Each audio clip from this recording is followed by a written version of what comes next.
Welcome to the online lecture series on 8051 microcontroller. We shall start with the subroutines. So in this video lecture, we shall see what is a subroutine and what are the advantages of subroutine. Okay. Now subroutines are similar to the functions which we have used in the C language. Okay. I hope you remember the programs or the programming concepts of C language. Okay. So suppose if I ask you to implement a simple calculator, okay, and it has got four basic functions like addition, subtraction, uh, division and multiplication. Okay, so how will you write? So you will start with void main, right? Then you will declare some variables for adding and subtraction, and to store sum you will have sum, difference, product and quotient. Okay, now one way of writing this is write the entire logic in the main program itself. Okay, like sum will be equal to a plus b, difference will be equal to a minus b, then product will be equal to a into b, and quotient will be equal to a divided by b. Fine. Then you print the result. Okay. So in this case we have not used the functions. Okay. But the same program, if I have to write using the functions, okay, so I will have functions by name.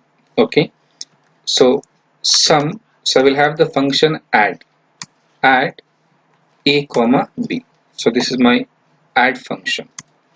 Then I have difference, I will say subtract, and I will pass the parameters a comma b. Then for product I will have mul a comma b. This is only an example. Okay, these are not any 8051 instructions in program. This is only to understand the concept of subroutines a comma b. Okay, then what will I do now? So I will write these functions here. Okay, say int add int a comma int b. Okay, so in this function I will add. Okay,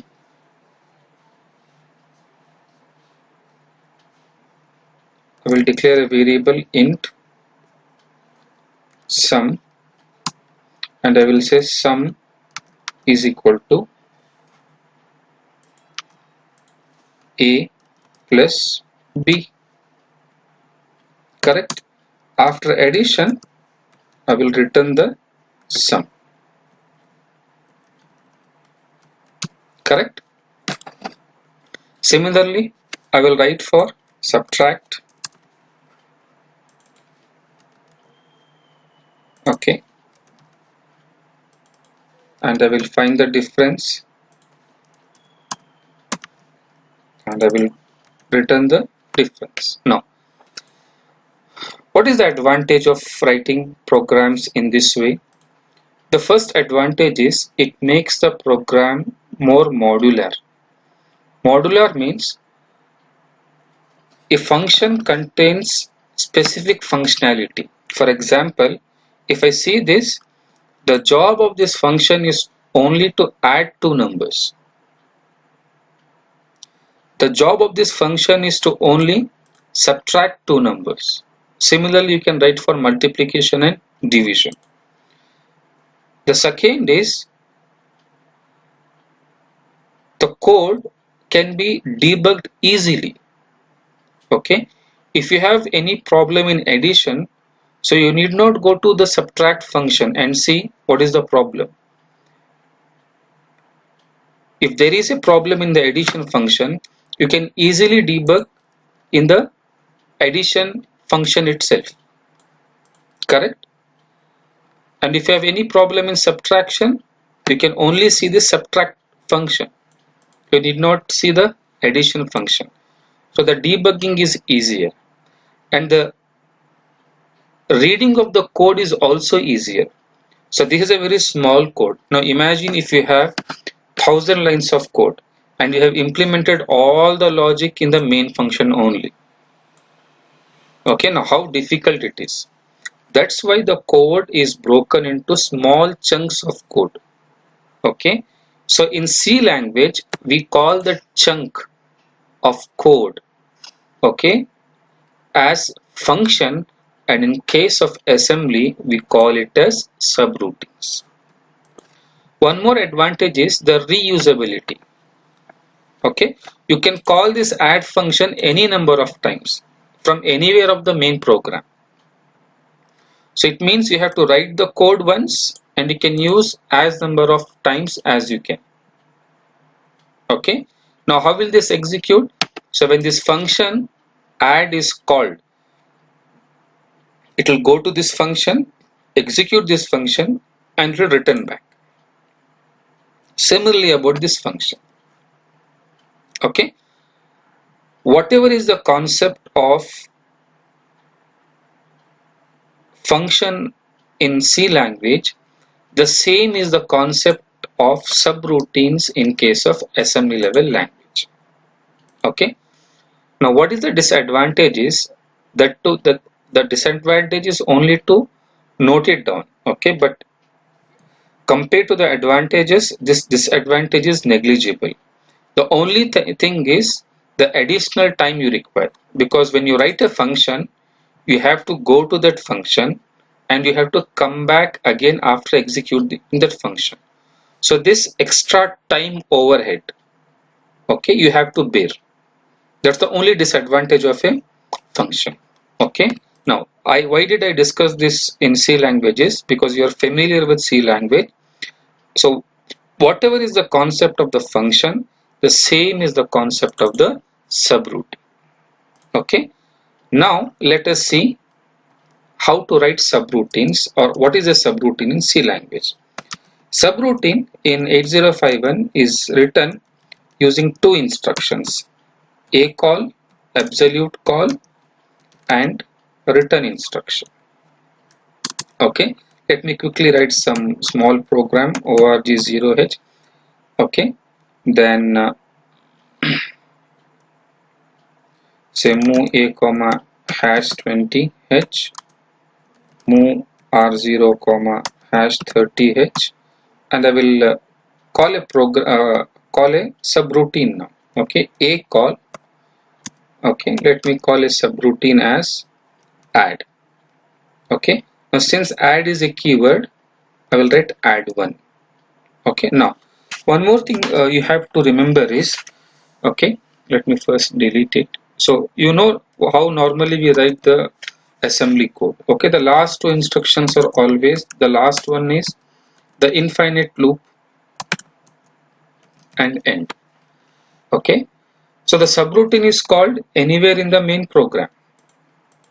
Okay, but the subroutine is always written after this infinite loop and before the end instruction.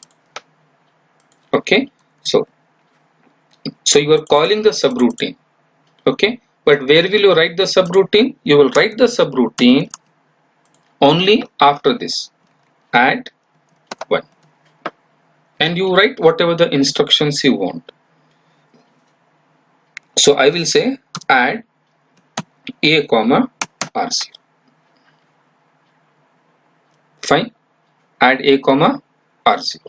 Okay, then I will say I have to return from the subroutine, so I will say ret. So this will return from the subroutine. I repeat again, whatever the subroutine you write, it should be after this forever loop and before this end instruction. Suppose if I want one more subroutine called subtract, a call, I will say sub1. So you write it here, a call. Now the subroutine name is sub1. What should you do now? You have to subtract. So subtract. So before subtraction we always used to clear carry. Okay, I will delete this now. Subtract a comma r0, and again you return to the main program. Okay, now we shall execute this to understand the working. Okay, so let me debug this.